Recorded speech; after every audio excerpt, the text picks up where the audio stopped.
Hoy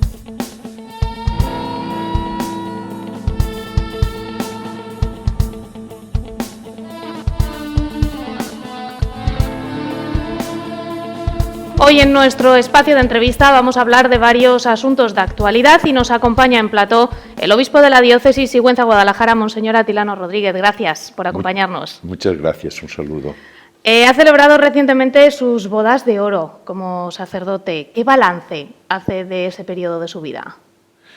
Bueno, pues celebraba precisamente el día 15 de agosto en la Catedral de Sigüenza, con motivo de la fiesta de la Asunción de la Virgen, los 50 años de mi ordenación sacerdotal. Al pensar en estos 50 años, fundamentalmente yo valoraba dos cosas. La primera, todo lo que he hecho durante estos años, fundamentalmente ha sido porque Dios me ha mantenido en el ministerio y me ha estado sosteniendo y ayudando en cada una de las realizaciones pastorales que haya podido emprender. Y luego pensaba también cómo durante estos años de ejercicio ministerial tengo que dar permanentemente gracias a Dios, primero por las personas que he encontrado en el camino de la vida y que me han ayudado a ser persona y que me han ayudado a ser sacerdote. Y por otra parte pensaba también en la cantidad de personas que han colaborado conmigo para poder llevar adelante la tarea confiada por el Señor. Por eso a mí no me gusta mucho celebrar bodas de oro o bodas de plata, porque pienso que es un reconocimiento a una persona cuyo reconocimiento verdaderamente se debe a Dios y se debe también fundamentalmente a los demás. ¿De dónde le vino a usted la vocación? Bueno, la vocación fundamentalmente es siempre una respuesta a la llamada del Señor. En este sentido, antes la teología solía hablar de las causas segundas. ¿Qué quiere decir esto? Quiere decir que Dios suele servirse en la mayor parte de las ocasiones de personas concretas, que serían las causas segundas, para llamarnos a vivir como hijos de Dios y para ayudarnos a responder a nuestra vocación. En este sentido, yo tendría que destacar fundamentalmente la labor de formación, de educación que yo he recibido durante los primeros años en el seno de mi familia, una familia creyente, pues que me inculcaron unos planteamientos religiosos para afrontar cada instante de la vida. Y después tendría que destacar también la labor importante del maestro de la escuela a la que yo asistí en el pueblo. Y por supuesto la labor extraordinaria del sacerdote, que era un hombre de Dios y que fue para mí un gran testimonio. Pero yo también he pensado muchas veces que la vocación tiene una respuesta primera, que sería ese paso de la relación con mi familia y en el colegio de mi pueblo y las actividades que yo como niño realizaba, ese paso al seminario. Pero una vez que tú entras en el seminario, llega un momento en el cual te das cuenta que has de responder constantemente a las llamadas que el Señor te formula. Y por lo tanto yo ahí también he recibido una gran ayuda para discernir mi vocación, para madurar en la respuesta primera de los formadores y de los acompañantes de mis propios compañeros, para llegar un día pues a presentarme ante la Iglesia y decir que quería ser sacerdote. Después de 50 años, ¿usted ha tenido dudas en algún momento? Yo durante los años de ministerio me he sentido muy feliz siempre en el ejercicio del ministerio, Por lo tanto, yo no he tenido, diría que no he tenido dudas durante estos años, pero sí tienes muchas dudas durante los años de formación, porque son los años en los cuales de alguna forma tú tienes que decidir entre una opción que te lleva a renunciar a otras opciones válidas y posibles y positivas, y por lo tanto ahí tú tienes que estar o intentar estar muy seguro a la hora de tomar la decisión con madurez y con serenidad. Por lo tanto, ahí tienes dudas, porque vienen los años de la adolescencia, de la juventud, y tú te planteas por qué no puedo construir una familia, por qué yo no puedo tener un trabajo y una profesión civil. Bueno, pues tienes que ir valorando cómo lo que dejas también encuentra una compensación grande y encuentra también una respuesta muy importante en lo que asumes. 9 años lleva usted con nosotros al frente de la diócesis Sigüenza-Guadalajara, si no me falla la memoria. ¿Es quizá, o ha sido quizá esta crisis del coronavirus que estamos viviendo uno de los momentos más complicados a los que ha tenido que enfrentarse?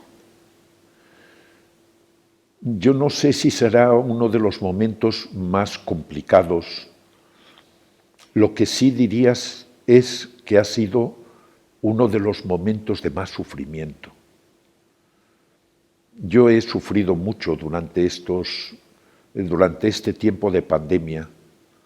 En primer lugar, he sufrido por los sacerdotes, porque sabía que había varios sacerdotes contagiados. He sufrido porque otros se nos han muerto. He sufrido porque sabía que en las residencias cada día había enfermos que se morían como consecuencia de la infección. Sufría porque yo experimentaba el trabajo ímprobo y entregado de tanta gente para salvar la vida de los demás y que resultaba imposible. Y luego otro tipo también de dificultad, ya esto no podría meterlo yo dentro del aspecto del sufrimiento, es que he tenido que tomar decisiones pues según los acontecimientos se iban precipitando, porque los cambios en las normas civiles influían de alguna forma en la organización y en la actividad eclesial. Y ahí, por ejemplo, pues he tenido que tomar alguna decisión pues impopular, pero que yo creía y consideraba necesaria y conveniente para salvar la vida de los demás. Por ejemplo, he tenido que cerrar los centros de culto al culto público. He tenido que cerrar todas las iglesias. ¿Por qué? Porque yo pensaba que tal como estaba la infección y tal como estaba la propagación del virus, el tener las iglesias abiertas y el celebrar el culto públicamente podía ser una ocasión de grave contagio y por lo tanto nos estábamos jugando la vida de las personas. Por eso he preferido cerrar todos los centros de culto, aunque hubo protestas y hubo quejas, pero bueno, como me decía un obispo amigo, esto también, amigo Atilano, entra dentro de la nómina. Es decir, que si estamos en la vida para que nos aplaudan y nos reconozcan, bueno, pues ese camino es muy fácil. De alguna manera ustedes ante esa situación de tener que cerrar los templos por la pandemia se reinventaron, han conseguido llegar a la ciudadanía que así lo ha necesitado, con celebraciones de Eucaristías en la Concatedral de Santa María a través de las redes sociales. Con gran difusión esta casa ha tenido la gran fortuna de poder colaborar en esta tarea. Yo no sé si en estos momentos mucha más gente se refugia, por así decirlo, en la fe, porque la respuesta que ha habido, yo no sé si todas esas personas que han seguido las misas desde sus casas luego iban a los templos, siendo sinceros. Bueno, es verdad que aunque la celebración propiamente de la liturgia tiene lugar pues, en el templo, en donde hay una participación viva de la comunidad, una escucha comunitaria también de la palabra de Dios y una participación, digamos, en la Eucaristía o en cualquier otro sacramento. Sin embargo, sí hemos experimentado la influencia tan positiva de los medios de comunicación social, de las redes digitales, y yo concretamente pues tengo que dar las gracias por esa colaboración que nos habéis prestado para ofrecer la Santa Misa desde la concatedral a toda la ciudad, a las personas que quisieran conectar con la misma. Pienso y tengo digamos, la convicción por llamadas telefónicas que me han hecho de que ha sido un alivio y una ayuda muy grande desde el punto de vista espiritual el poder conectar cada día para la celebración de la Santa Misa. Fundamentalmente me decían por dos cosas. La primera, por mantenernos en comunión los unos con los otros, a pesar de estar en nuestros hogares. Y la segunda, porque ante los casos y las situaciones de dificultad o incluso de muerte de miembros de la comunidad, también ellos podían unirse desde sus casas a la oración por estas personas. Por lo tanto, han sido, y yo creo que en este sentido, en relación con lo que me preguntabas, han sido momentos para vivir la fe. Que eso haya ayudado a acrecentar la fe, no lo podría decir. Pero sí creo que tenemos desde la Iglesia de cara al futuro que pensar mucho más en las nuevas redes digitales, en los nuevos medios de comunicación para transmitir el Evangelio y para llegar con una buena noticia pues a todas las familias.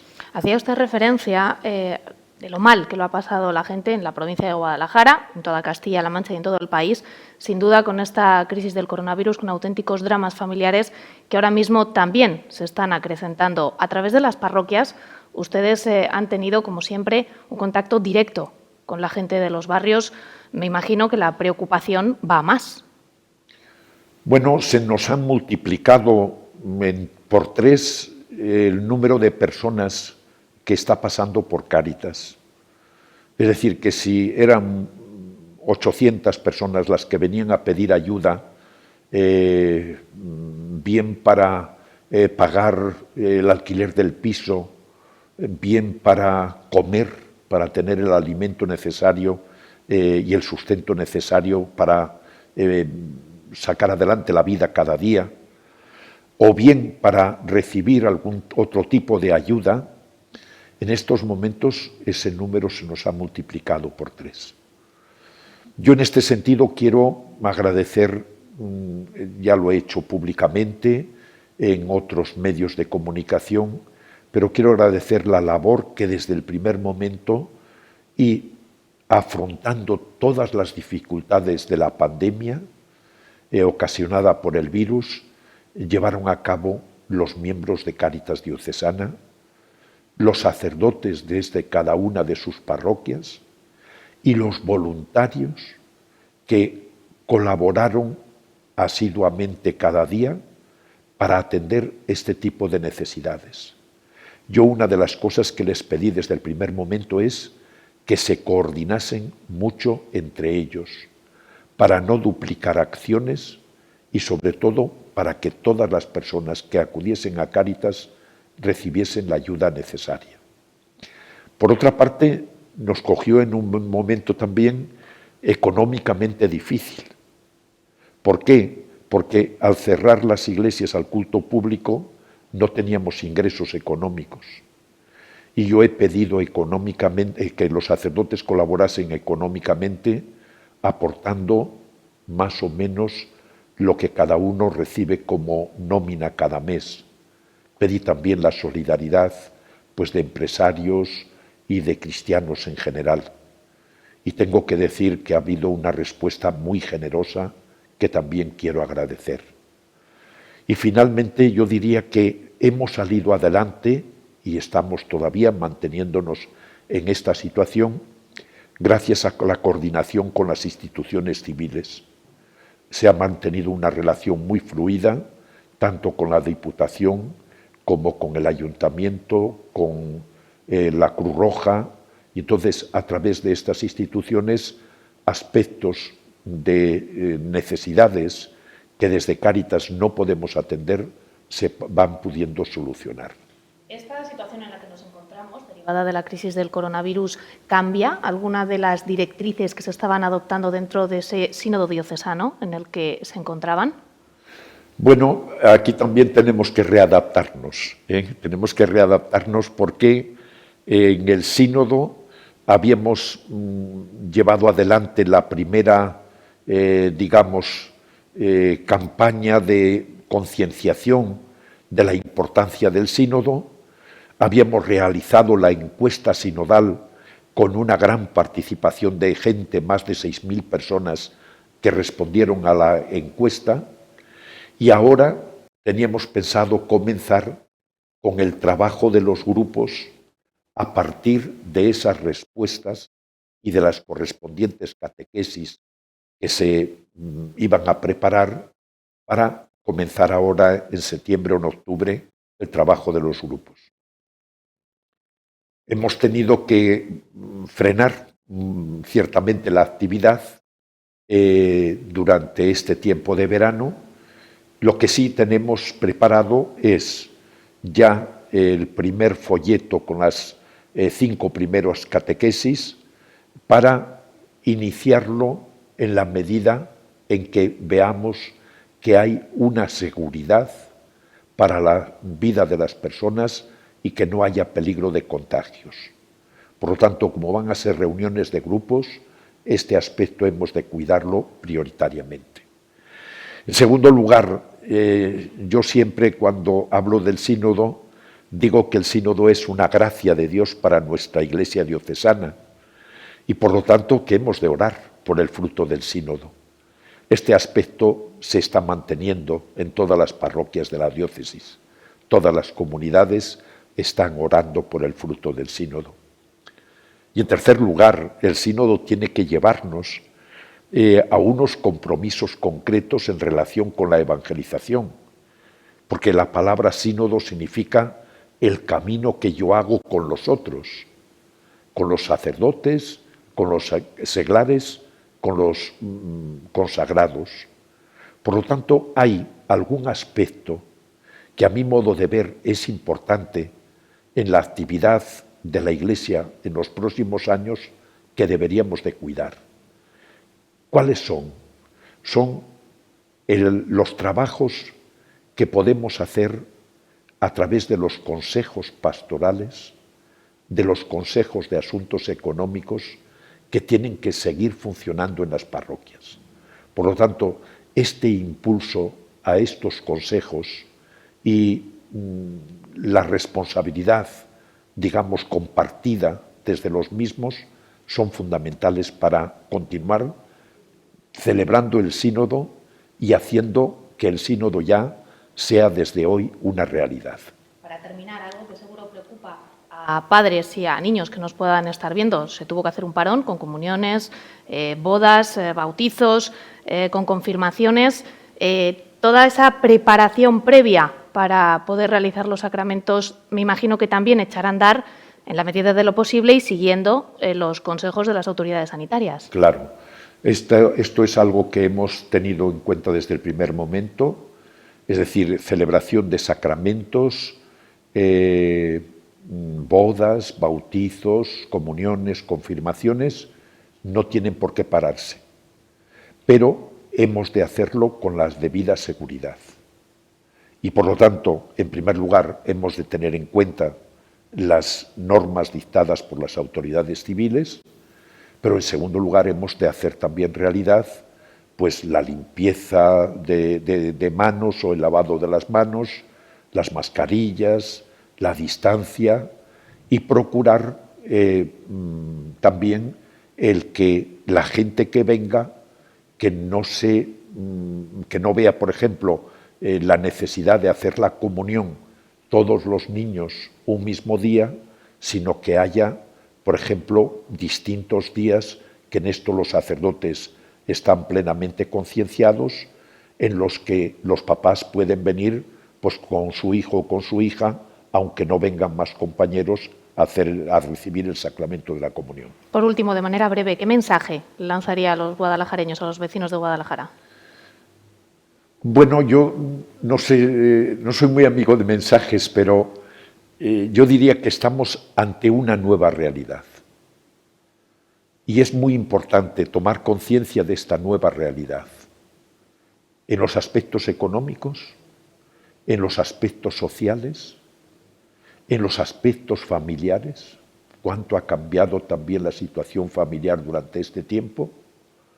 Por lo tanto, es importante el tomar conciencia de esta nueva realidad. En segundo lugar, la realidad hemos de asumirla, porque si no la asumimos, no podemos afrontar los retos que se nos plantean desde esta nueva realidad que tenemos ahí. Yo, por lo tanto, ahí aconsejaría una virtud que a mi modo de ver es muy importante, la esperanza.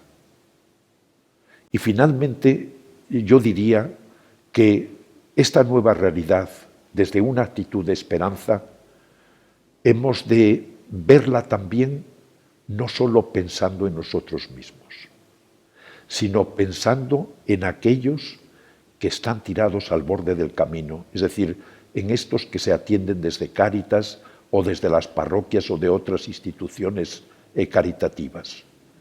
¿Por qué? Porque hemos de practicar la solidaridad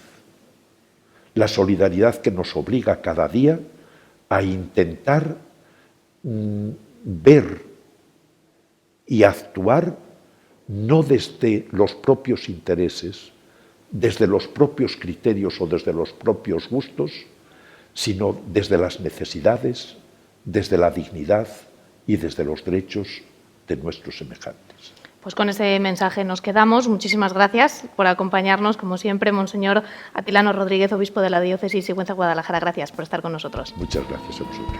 Nosotros seguimos repasando otros asuntos de actualidad de la jornada.